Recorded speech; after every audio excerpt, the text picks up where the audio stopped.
Good morning बच्चों। अभी तक देखो हमने पाठ 8, 7, 8, 9 तीनों पाठ बहुत अच्छे से पढ़े हैं, समझे हैं। 3-3, 4-4 बार मैंने आपको इसका रिवीजन कराया है।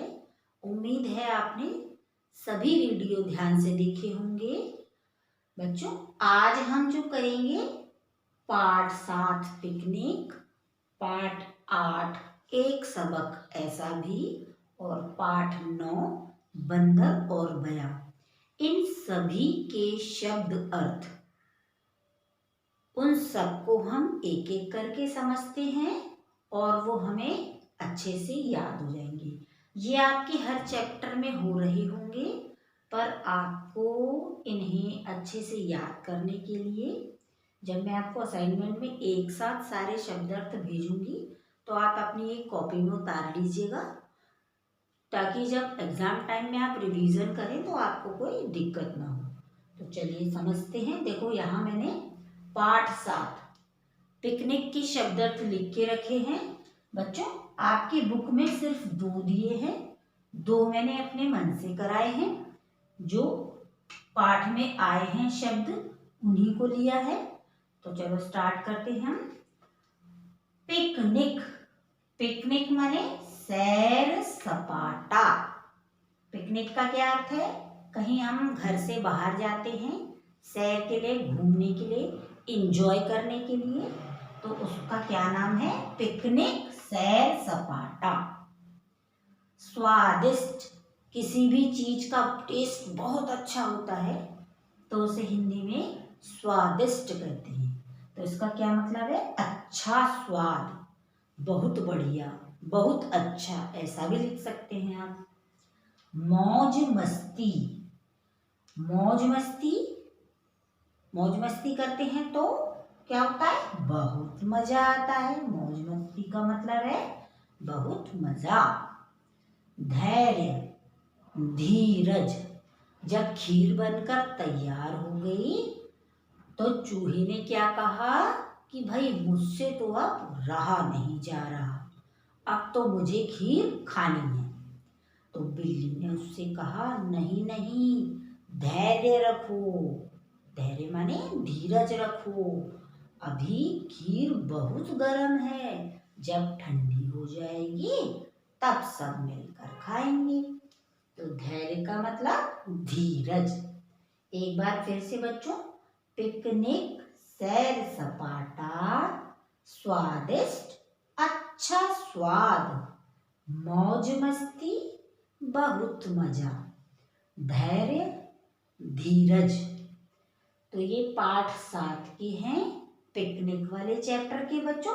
अभी पाठ 8 के हम समझते हैं। पाठ 8 में भी बच्चों आपको शब्द अर्थ नहीं दिए हैं, पर मैंने उसके भी आपको 2 या 3 लिखवाए हैं। उसको हम रिवाइज कर लेते हैं, क्योंकि इनमें से ही एग्जाम में आपके लिए शब्द अर्थ आएंगे। ठीक है, तो ये पाठ 7 के हुए। अभी पाठ 8 के हम समझते हैं।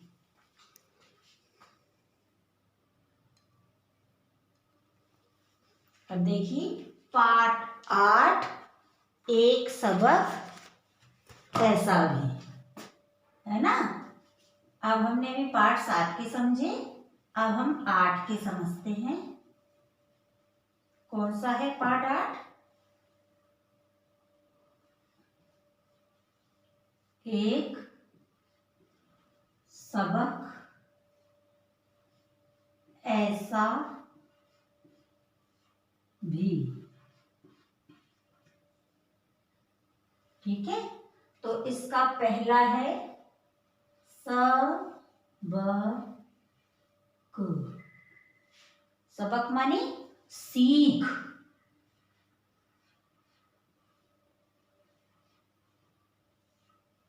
सबक, पिंकी ने अपने भाई पिंटू को एक सबक सिखाया था, मतलब एक सीख दी थी। क्या? कि हमें किसी को भी नुकसान नहीं पहुंचाना चाहिए। तो सबक माने सीख। ठीक है बच्चों, सबक का सीख। दूसरा था हमारा बिखेरना, बिखेरना।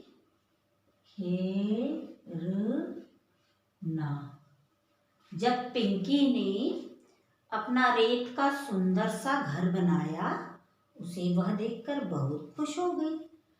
तो उसके भाई पिंटू ने क्या किया, उस घर को तोड़ दिया, बिखेर दिया।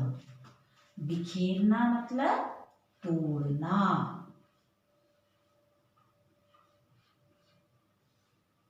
बिखेरना, तोड़ना। उत्साह, जोश।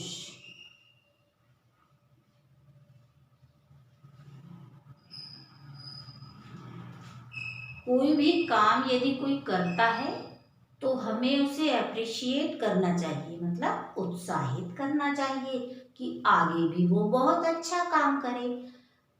कोई काम यदि कर रहा है तो हमें उसके काम को बिगाड़ना नहीं चाहिए, बल्कि उससे ये कहना चाहिए, उसकी तारीफ करनी चाहिए, उत्साह दिलाना चाहिए कि वो और अच्छा काम करे। उत्साह, जोश। एक बार फिर से पढ़ो बच्चों। सबक, सीख, बिखेरना, तोड़ना, उत्साह, जोश। अब हमने पाठ 8 के ये समझे। अब हम पढ़ेंगे पाठ 9।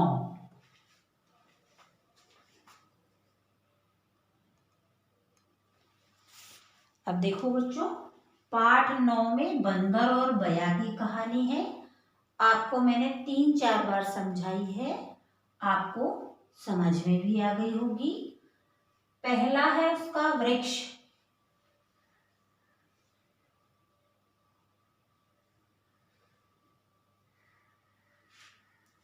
पहला शब्द अर्थ क्या है, वृक्ष। बच्चों ये वृक्ष नहीं है, वृक्ष, क्योंकि इसमें री से ऋषि की मात्रा लग रही है, इसलिए हम इसे वृक्ष नहीं बोलेंगे, वृक्ष बोलेंगे। ठीक है। वृक्ष माने पेड़। क्या होता है, वृक्ष पेड़, वृक्ष पेड़। ठीक है। अब है हमारा सहायता।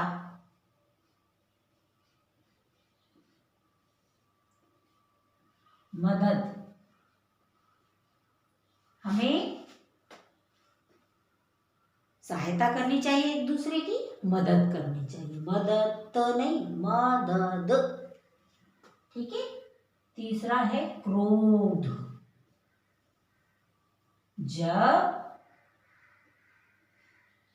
बया पक्षी बंदर को समझा रहे थे और उसकी समझ में नहीं आ रहा था, तो बया पक्षी ने बंदर को क्या कहा, तुम निकम्मे हो, तुमने अपना घर नहीं बनाया है।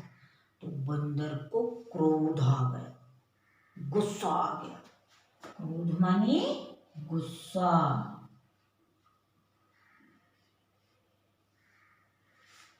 ठीक है। अब फोर्थ है उपदेश। उपदेश माने शिक्षा। आप सीख भी लिख सकते हैं इसका। ठीक है। क्योंकि इस कहानी में क्या शिक्षा थी कि बया पक्षी ने जब बंदर को समझाया, उपदेश दिया, उसकी समझ में कुछ भी नहीं आया। तो इस कहानी से हमने क्या सीखा कि हमें सहायता या मदद भी उसी की करनी चाहिए, सीख भी उसे ही देनी चाहिए जो इसके लायक हो, इसके योग्य हो। बंदर को तो कोई बात समझ में आई नहीं, तो उनकी सारी शिक्षा, सारी सीख बेकार गई। अंत में उन्होंने क्या कहा कि हमें इसे नहीं समझाना चाहिए, हमारी सीख तो बेकार गई, इसने हमारा ही नुकसान कर दिया। बंदर ने क्या किया था, बया का घोंसला तोड़ दिया था। उपदेश माने शिक्षा, सीख। वास्तव में, वास्तव माने सच में।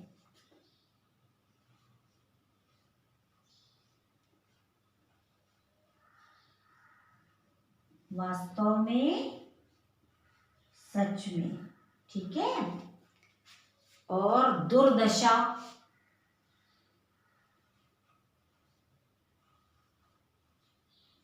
दुर्दशा माने बुरी हालत।